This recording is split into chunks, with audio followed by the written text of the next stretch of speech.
So this is the engine and everything, gears after close to about 10,000 miles, maybe 6,000 on Rotella T6. So the first one was just the factory.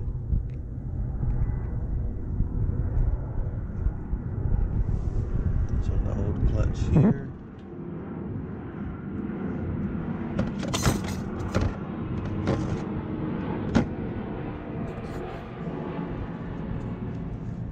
Doesn't look too bad.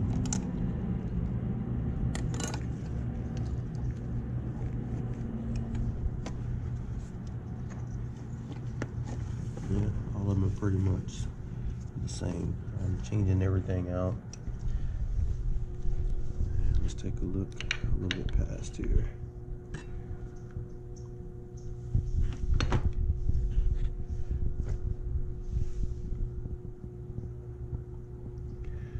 Looks decent, not too bad.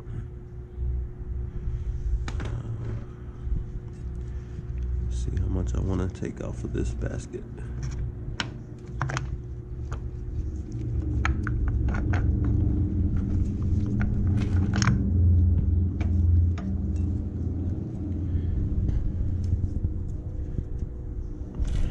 Well, everything still looks good.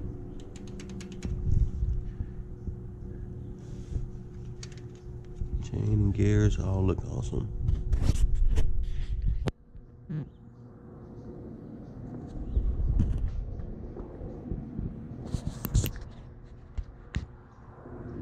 Alright, so we went ahead and took the springs out here. Of course, this is what's holding everything on, which is on top of the springs. And went ahead and oiled up the clutch mod. There's a lip at the back end.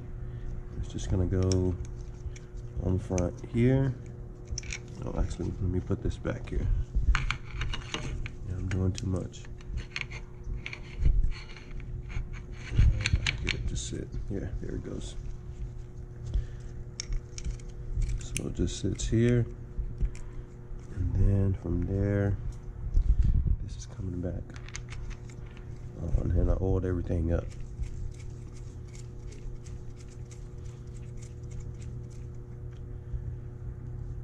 So that's on.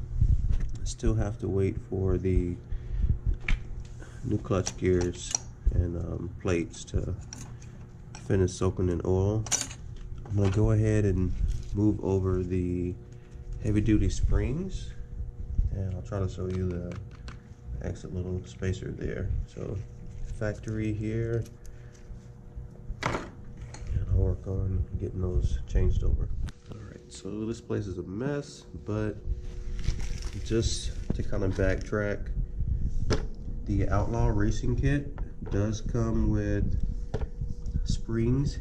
They're supposed to be 20% stronger than the OEM. And I wanted to do a little comparison. So this one here is the heavy duty clutch spring kit from Brock's. Of course, it comes with a spacer. Just to compare, factory in the center, and then the Outlaw racing spring, which is supposed to be 20% stronger. So let's take this one out. As you can see, the factory spring is a little taller, but slightly thinner than the Outlaw racing. And of course, the heavy duty is a lot smaller. See, as far as stiffness, so heavy duty, factory, a little spongy. Okay, the Outlaw racing actually feels pretty good. So if you didn't get the full kit here, I would say it's definitely fine to keep the original springs that come with this kit instead of going all out getting the heavy duty. All right, and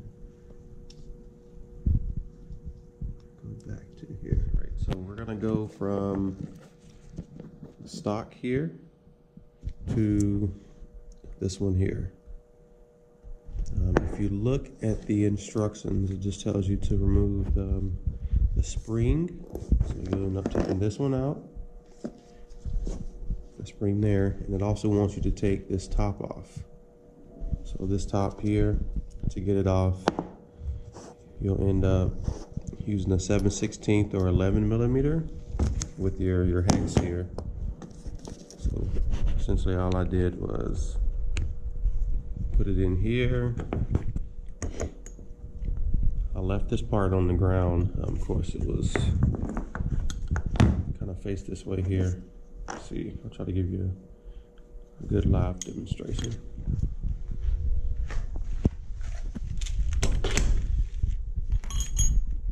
All right, so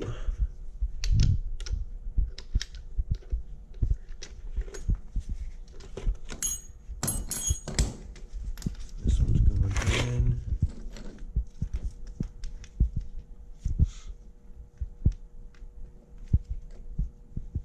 From here, of course, to loosen it, 7/16 or 11 millimeter, and you're just going to want to put a little pressure on it. You can put something under this if you, of course, don't want to scratch your bolt up. See what I have.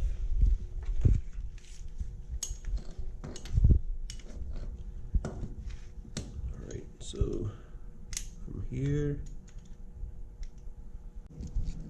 so you just got to get your wrench there in the right direction, so it's backing out the nut here. And then from here, take your wrench here, put a little pressure, and it breaks loose pretty good, pretty even. All right, just gotta watch that, make sure I'm not bending that. All right, and also if you look at the optional shim and spacer, the way they send it to you, the spacer is in front of the shim. So instead of having the spacer here and the washer at the bottom, they have it flipped.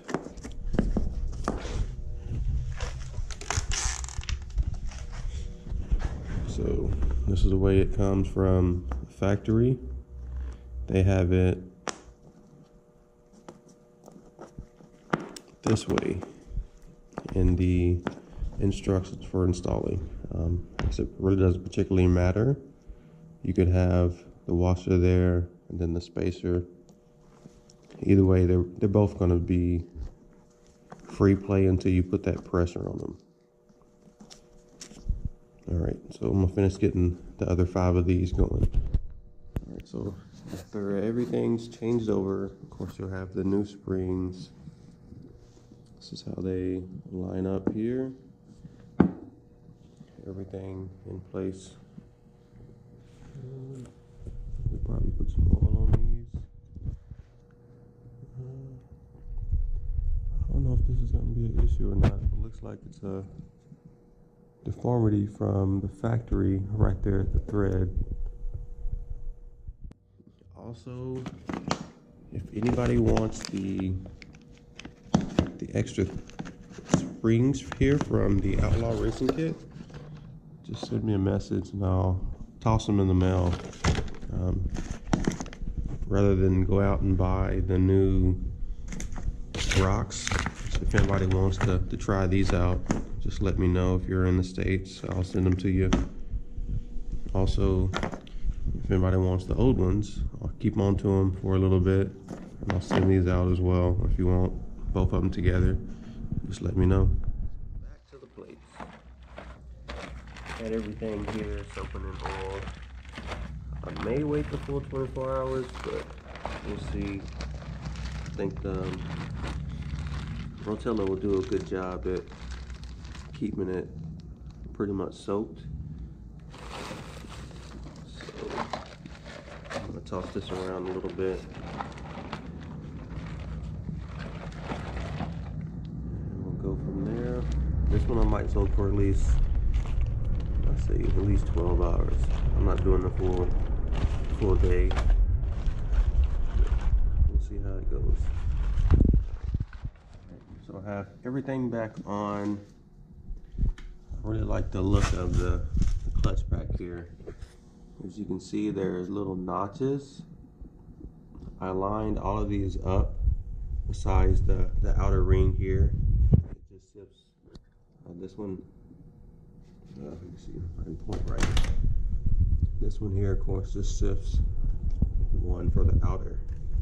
The rest of them below it, as you can see, as far back there, they're all lined up. There's a few more here. I soaked the pack and plates pretty good. They're probably still dripping now. And I'm getting ready to torque down the nut here. So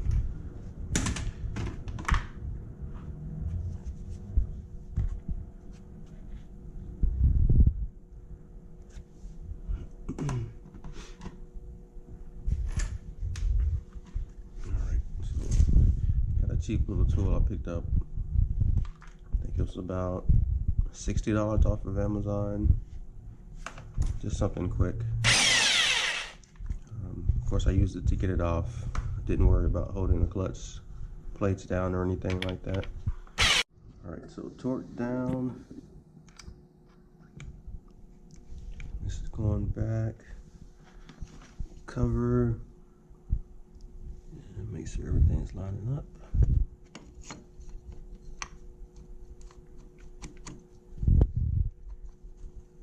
Need my light. There we go. Alright, so to get these on with the spacer and everything there, of course you'll just get it lined up here and look for the thread. Kind of just press down. You can use your hand as well to help this sit down. This spring is pretty tough with everything. So we got two more.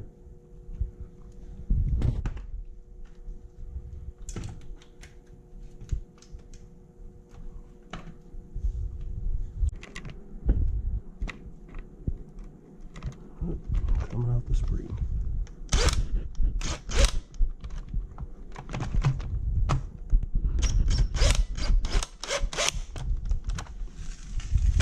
Alright, and switching back to manual by hand.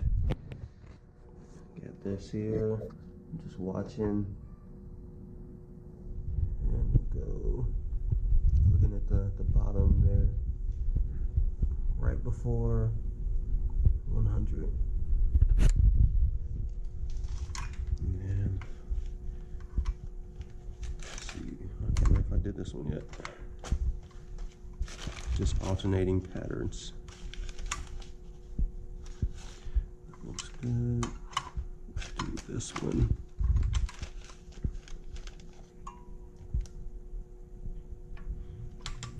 Okay. And back to this one.